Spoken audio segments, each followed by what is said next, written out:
Главная парковая аллея с водным террасом каскадом была создана в 1910-12 проектом немецкого ландшафтного архитектора Риги Куфальда. Эта искусственная гидросистема наполнялась водой из реки Судогда, подаваемой по специальным трубам. Вдоль каскада были устроены пешеходные дорожки, цветочные клумбы и газоны. Главную аллею парка украшали скульптуры и вазы. На берегах пруда имелись мощные причалы для лодок, мосты и садовая мебель. По вечерам каскадная аллея и набережная освещалась электрическими фонарями.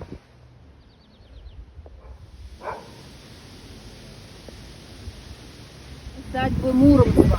Она получила название благодаря поселку, где и находится. И наш поселок, а точнее, как раньше вы называли, сельцо, известно с 16 века. Первое его упоминание появляется в купчей рода Каменевых, которые приобретают данные земли у других собственников. Род Каменевых, дворяне, достаточно сильный был род, усадьбу использовали для получения дохода путем продажи леса. Но к 19 веку данный род вырождается. Их последней представительницей оказывается Екатерина Александровна, которая наследует данные земли от своего родного брата Николая. Он был не женат, прямых потомков не оставил. Она оставалась единственной наследницей. В девичестве Ханенева, в замужестве Храповицкой. Вот таким путем данные земли переходят к данному роду. Род Храповицких имеет польские корни. В свое время они приняли русское подданство и стали служить российской короне. Род военный, обязательно все представители мужского пола проходили военную службу. Получают они усадьбу в свое пользование в 1845 году. И всего 3 поколения ею владело. И как раз последний представитель Владимир Семенович Храповицкий и занимается ее развитием. Чтобы перестроить все основные объекты, он из Москвы выписывает архитектора Петра Самойловича Бойцова, архитектор-эклектик, наш российский, известный в свое время. Бойцов проектирует в имении порядка 70 объектов, в основном это центральный барский ансамбль.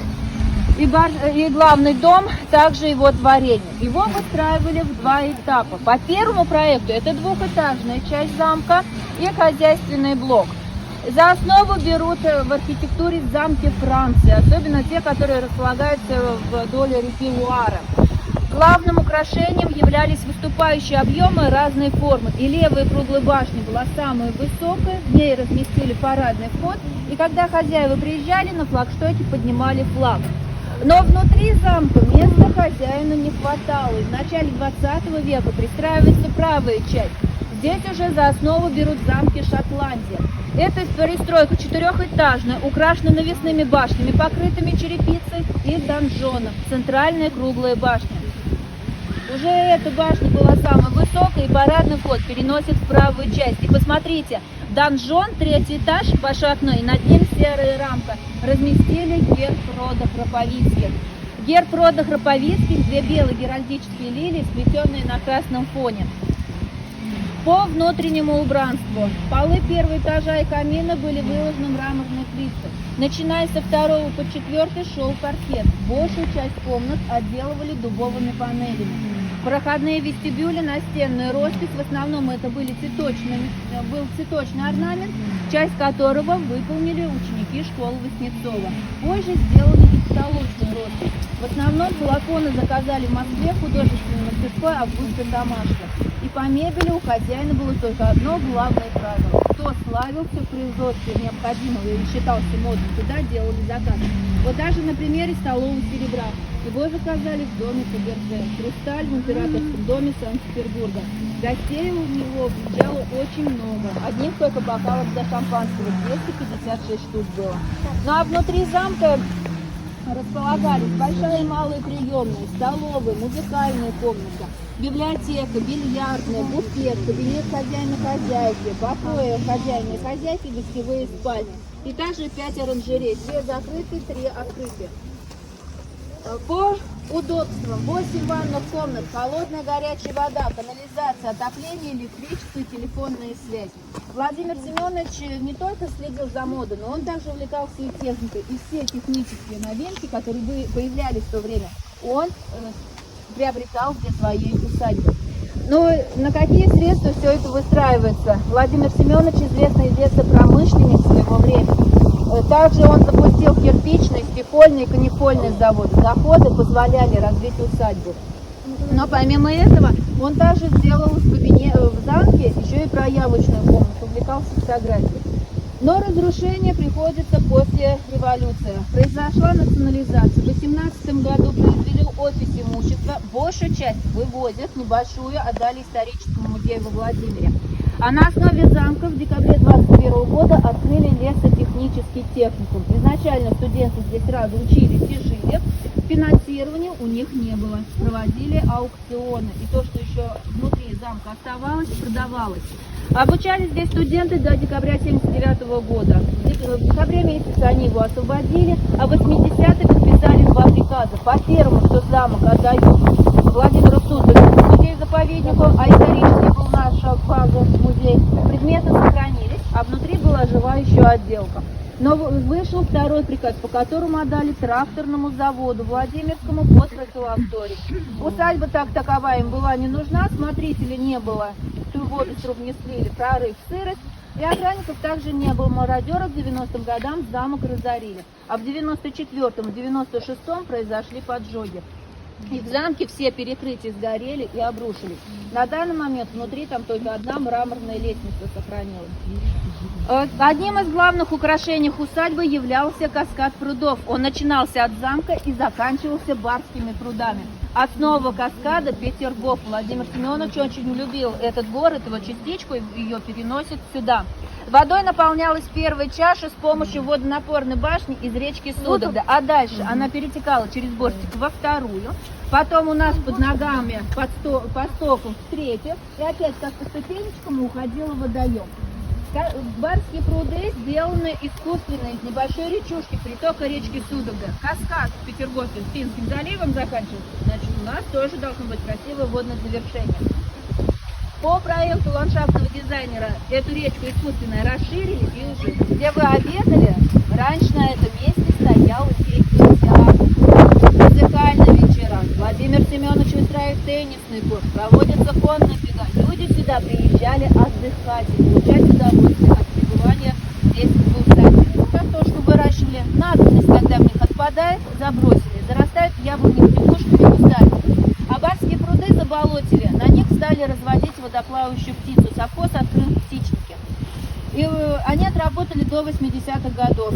Основное русло реки пересыпают землей, чтобы птица не уплыла в основную речку. Оставили небольшую трубу. С объемами она не справлялась, растительный мусор никто не убирал, все забилось, вода встала. Когда в 80-е закрыли птичники, забросили барские пруды и прилегающие объекты.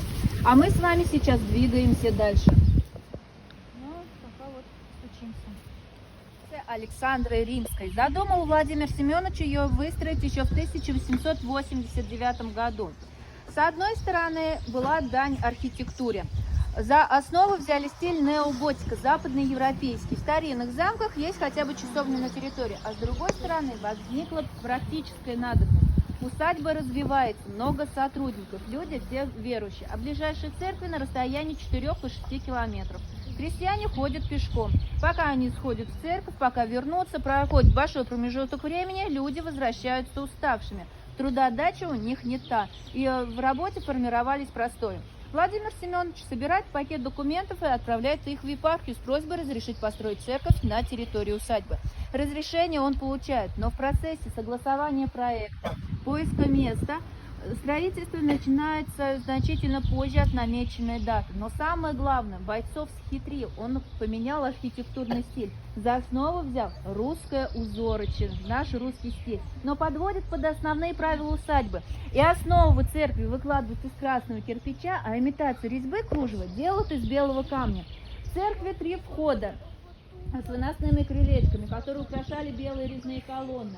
Над главным входом, вот левее от вас, где коричневая крыша сейчас находится, раньше располагалась открытая звонница. Колокола для нее заказали в Москве на литейном заводе.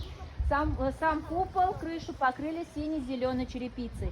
Внутреннее убранство. Плитку на пол заказали в Германии, мраморную, металлахскую плитку. Дубовый иконостас. Иконы были все ручной работы, написаны на цинковых пластинах. Роспись выполняли ученики школы Васнецова, а церковную утварь всю заказали в доме Фаберже. Отапливалась она одной печкой, и тепла от нее хватало, чтобы даже в сильные морозы церковь оставалась сухой и теплой. И осветили ее в июле 1899 года. И церковь считалась своего рода как долгостроем. Ее строили чуть меньше 6 лет. Все остальные объекты за 3-4 года. И выбор святой был сделан не просто так. Царица Александра Римская считалась покровительницей дома Романовых. И вот на момент подачи документов более 150 лет. Дань уважения императорскому роду. Но проработала она недолго. Революция, национализация. Сначала выводят все драгоценности, потом уничтожаются символы веры. Достается она совхозу. Сначала делают клуб. Людей становилось много, места не хватало. Клуб закрыли, перенесли. Здесь открывают склад. Попытались хранить зерно, потеряли. И делают склад горюче-смазочных материалов. И вот это уже на долгие года, до второй половины 60-х годов. Чтобы машинам было удобнее подъезжать, выносные крылечки разбирают. Бочки с горючим повредили родную плитку, испарение уничтожило оставшиеся фрески. Потом его переносят ближе к гаражам склад, а здесь захотели открыть контору.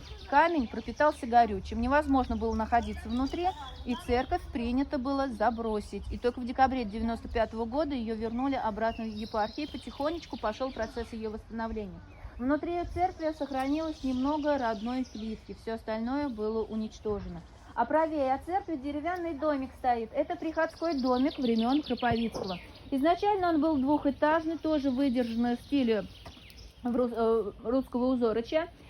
После революции достается совхозу. Сначала селят жить руководители совхоза, потом в 40-е годы делают амбулаторию на несколько десятилетий, а уже позже второй этаж разбирают, бревна вывозят, первый делят на квартиры и заселяют жить работников совхоза. До сих пор этот дом считается как многоквартирный и в общем-то, частная собственность. Да, живут люди. Не так давно делали запрос, и пришла информация, 3 семьи там проживают.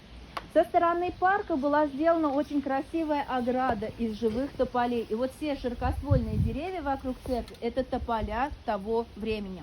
Кто желает познакомиться с родной метлавской плиткой, прошу вас пройти к двери, где у нас ребята сидят, несколько рядов родной плитки, можно хорошо рассмотреть. Спускайся,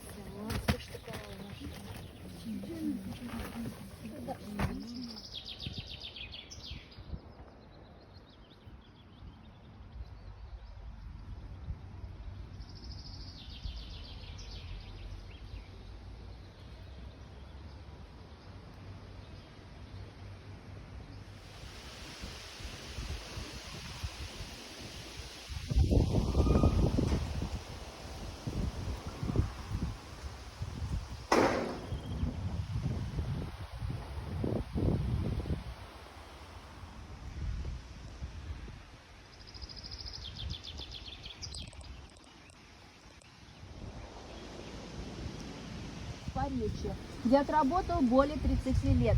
Но произошла очередная смена поколений, с новым владельцем он не сошелся во взглядах, думал вернуться обратно в Германию, а Храповицкий его переманил к себе. У меня есть парк, есть основной лес, но за ними надо бы ухаживать. Тюрмер не сразу принял предложение Храповицкого, он приехал изначально, несколько раз осмотрел усадьбу, а позже написал такие строки: «Владимир Семенович, ваш лес алмаз, но он не ограненный, я берусь за эту работу». Переезжает в усадьбу в 1892 году и отработал всего 8 лет, но за это время заложил всю базу лесного хозяйства. И как мы сейчас говорим, бизнес-проект разработал на 30 лет вперед, с каждым годом увеличением дохода. Позже его работу продолжил ученик и зять Павел Герле. А местечко, где раньше работал Тюрмер и были питомники усадьбы, назывались дачи Тюрмера, а сейчас находится поселок Тюрмеровка. Если вас когда-нибудь дорога поведет в Муром, вы увидите тропу Тюрмера, хвойную посадку. Но еще одним украшением парка являлись фруктовые сады. Саженцы также покупались и за рубежом, и на территории России. Одну часть высаживали под открытым небом, а другую в оранжереях. Стеклянные теплицы высотой некоторые доходили до 5 метров, и они все отапливались. Французскую сливу, персики, абрикосы, винограды, дыни, арбузы и ананасы поставляли в Москву, и содержалась сама усадьба. А в день именин жена Владимира Семеновича угощала экзотическими фруктами крестьянских ребят. После революции, вот большая часть парка, где мы с вами сейчас находимся, ближе к замку, достается техникуму, лесотехническому, как учебное пособие. Здесь основная часть экзот. На деревья повесили таблички, сам парк разделили на сектора, каждая группа ухаживает за своим сектором. И такой принцип работы поддерживается до 80-х годов. Новое руководство меняет вектор направленности техникума, от парка отдаляются, оставили только сезонные субботники, а спустя 5 лет его забросили. С этого времени парк зарастал, дичал, а все желающие имели право выкопать, вырубить и вывести то, что посчитают нужным. А вся остальная территория, в том числе фруктовые сады, достались совхозу. Сады сразу же признали убыточными, территорию зачистили, отдали под частный сектор. То же самое происходило и с другой территорией. Во времена Владимира Семеновича барская часть, ее площадь составляла 40 гектар. До нашего времени сохранилась 10-я доля, а на территории смогли найти только 80 видов деревьев и кустарников. Большая часть 1-2 экземпляра, вот наподобие черных тополей. А с этой стороны располагался очень красивый парк, оформленный во французском стиле. Вот между Липовой аллеей и замком проходила тополины, левее от них небольшой лабиринт, в основе 8-лучевая звезда, дорожки все сходились к центру, вдоль дорожек были посажены экзотические кустарники, а с правой стороны сделаны 2 бассейна, наполняемые водой с помощью водонапорной башни. Вот этот парк полностью свои очертания приобрел только к 1904 году. Большую часть, почти половину, потерял после революции, когда парк оставался без должного ухода, а последние очертания погибли в 80-е годы. Вот 2 дерева нам напоминание о былой красоте. А мы с вами сейчас двигаемся дальше. Нам надо будет пройти проезжую часть, пожалуйста, будьте внимательны и аккуратны.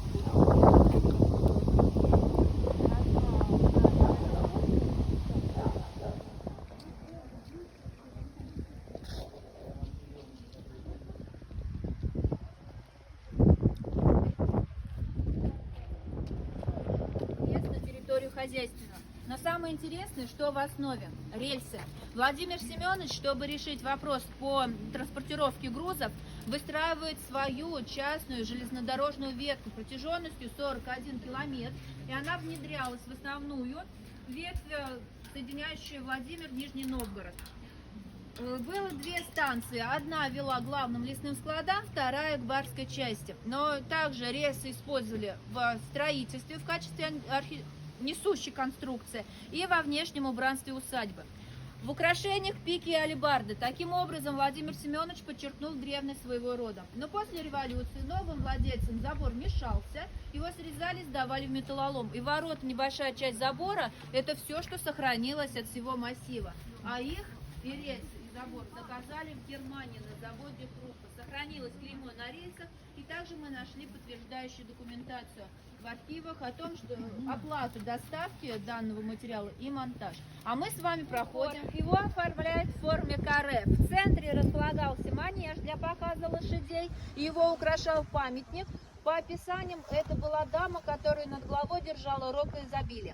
По периметру шла единая подъездная аллея, отсыпанная песком, а объекты расположили в форме подковы. Центральный конный двор, правее от него скотный двор, а левее каретный двор. В скотном дворе содержали крупнорогатый скот, и вот на начало 20 века одних только коров, насчитано 50 голов. Голландской породы дают большие объемы молока, стали производить молочную продукцию. Основную долю продают, содержится сама усадьба, и небольшую часть выдают сотрудникам бесплатно. В башне рядом со скотным двором жили сотрудники. Конный двор, 1-й этаж конюшня, 2-й этаж жилые помещения, где жили конюхи вместе со своими семьями. В этой конюшне преимущественно содержали элитных породистых лошадей. Порядка 30 скакунов могло здесь помещать. Очень увлекался техникой, и к тому времени имел шикарный автопарк. 6 автомобилей, 3 легковые, 2 грузовые и 1 пожарная с помпой. Автомобили электрического или парового хода и в основном приобретал их за рубежом, в Америке либо во Франции. И в башне рядом с каретным двором жили сотрудники. Но вот если посмотреть на хозяйственный двор, не зная, чем являются эти объекты, возникает такое ощущение, что мы находимся возле главного дома. Есть такая легенда, что Владимир Семенович делает так специально. Когда он вступал вступать в права наследования, он состоял на военной службе, берет отпуск, приезжает. Времени хватает оформить документы, осмотреть усадьбу, оставить первое распоряжение управляющему. А сам позже уезжает с деловой поездкой во Францию, где гостила в родовом имении одного барона. Его восхитила архитектура, он высказал свое мнение хозяину. А тот оказался напыщенным гордецом, сказал: мы русские ничего подобного сделать не можем. Владимир Семенович запомнил данное оскорбление и спустя небольшой промежуток времени приглашает его в гости. Изначально главная подъездная аллея проходила мимо скотного двора и только потом уходила к замку. Барон увидел всю эту красоту и сказал: да, Владимир Семенович, вы сумели воссоздать мою усадьбу? А хозяин с легкой улыбкой: ну что вы, здесь живут мои лошади, я чуть глубже в парк. Он по одному из источников, он к замку даже не поехал, он оскорбился, развернулся и обратно. Все эти объекты имели в этом массиве отопление, полы были выложены плиткой, позже сюда привели электричество. К замку, когда купили более мощные генераторы, слабо отправили на скотный двор. И по всей территории барской части была разработана сеть канализационных стоков. Удобства имели сотрудники в этих помещениях. Все это сыграло важную роль в дальнейшей судьбе. Революция, национализация, дробление. Конные и скотные достаются лесотехническому техникуму. Водный двор переделан в общежитие. Первый этаж столовой, второй жилым и остался. Используется до второй половины 50-х годов. Произошел пожар на втором этаже, потушили. Руководство техникума посчитало дорого восстанавливать, списали. Местные, насколько могли, выбрали кирпич на свои нужды и сделали помост. И вот из всей архитектуры хозяйственного двора только каретный двор музею не передали. Башню до сих пор проживают люди. Там зачислится 7 квартир, 3 из них живут постоянно. В основном это люди возраста, а позже вскрылся такой момент. В 1858 году в городе Павловске, недалеко от Санкт-Петербурга. Закончил императорский лицей в Санкт-Петербурге, а позже поступил служить в гусарский полк его императорского величества. Отслужил 12 лет и уходит в отставку в 1892 году в чине полковника с правом на 15 лет и 3 года. С этого времени он полностью начинает заниматься промышленностью на усадьбе, меценатством, а в 1909 году был выбран представителем Владимирского дворянства и переизбирался вплоть до 1917 года. В 1889 году он женился на Елизавете Ивановне Чеглоковой. Новгородская дворянка родилась в Неаполе в 1857 году. Получила европейское образование. Брак у них бездетный, прямых потомков не осталось. И, как мы установили по гостевым книгам Санкт-Петербурга, Храповицкие как досуг свой. Осенью уезжали за рубеж лечиться на какие-то воды, зиму жили в Санкт-Петербурге, снимая квартиры в доходных домах. И вот Владимир Семенович обязательно в информационное бюро, так сказать, отдавал информацию, кто он, какой его чин, в каком составе семьи приехал, по какому адресу проживает, с какого по какое. И вот по этим книгам мы установили, что с 1911 года семья Храповицких живет по разным адресам. На сезоны они разъезжаются. Порой даже она живет в Санкт-Петербурге, он живет в Москве. И с 1912 года о Елизавете Ивановне на усадьбе нет никаких упоминаний. Она сюда не приезжает. Что они оформили развод документов, мы не находим, но этот разъезд послужил причиной эмиграции в разное время и в разные страны. Она уезжает весной 19 года во Францию, уезжает она не одна, вместе со своим крестным сыном. Во Франции последние годы она проживает в небольшом курортном городке Ментон. Ездит в соседний город на заработки, обшивает француженок. Крестный сын работает клерком в банке. В 26-28 году она предпринимает попытки написать в революционную Россию о денежной помощи.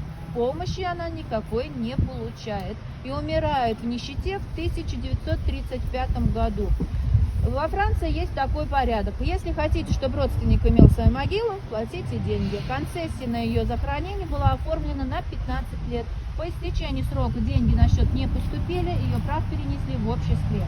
Сам Владимир Семенович уезжает за рубеж в декабре 21 года. Все это время после революции он проживал в Москве. Какие-то рычаги связи у него оставались, что позволило ему продержаться.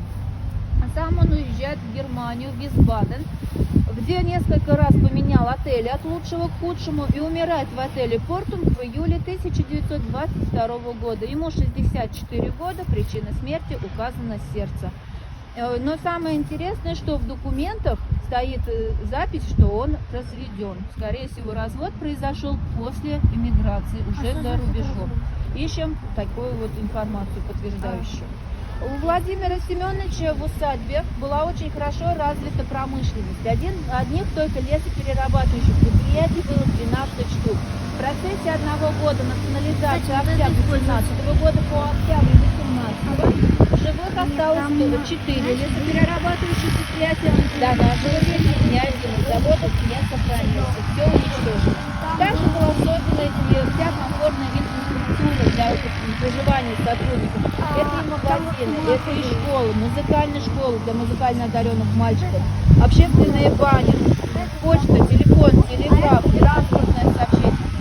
Все это в основном было уничтожено в ближайшие годы после революции. Управленческое звено в основном, это полиция, это были иностранные граждане. Когда они разъезжаются за рубеж, без должного ухода все начинает разрушаться, закрываются. В основном объекты делят между лесотехническим техникумом и совхозом.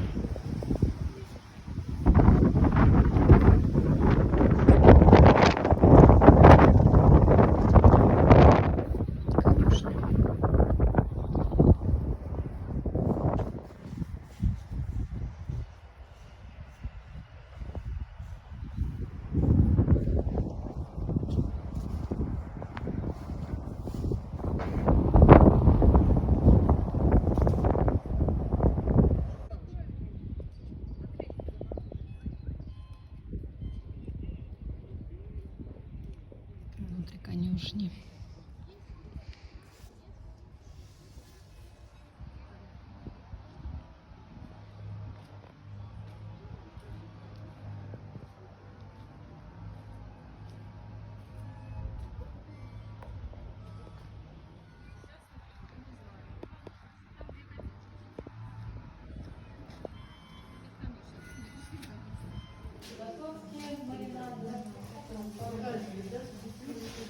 Можно, если делаете такой сладко-кислый маринад, он без алкоголя. Вот это идет. Так, здесь сейчас там.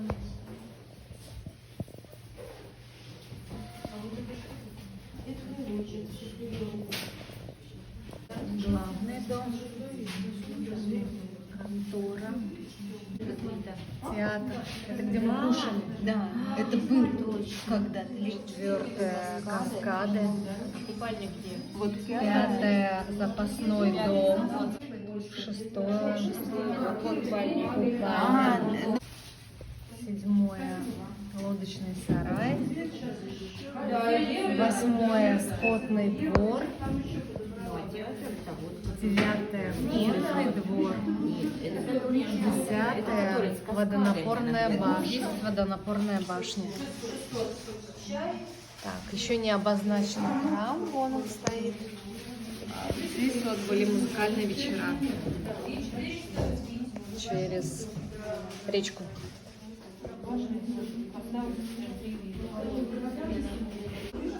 Это вот верхняя часть замка, потом сделали каскад. Это вот изначально.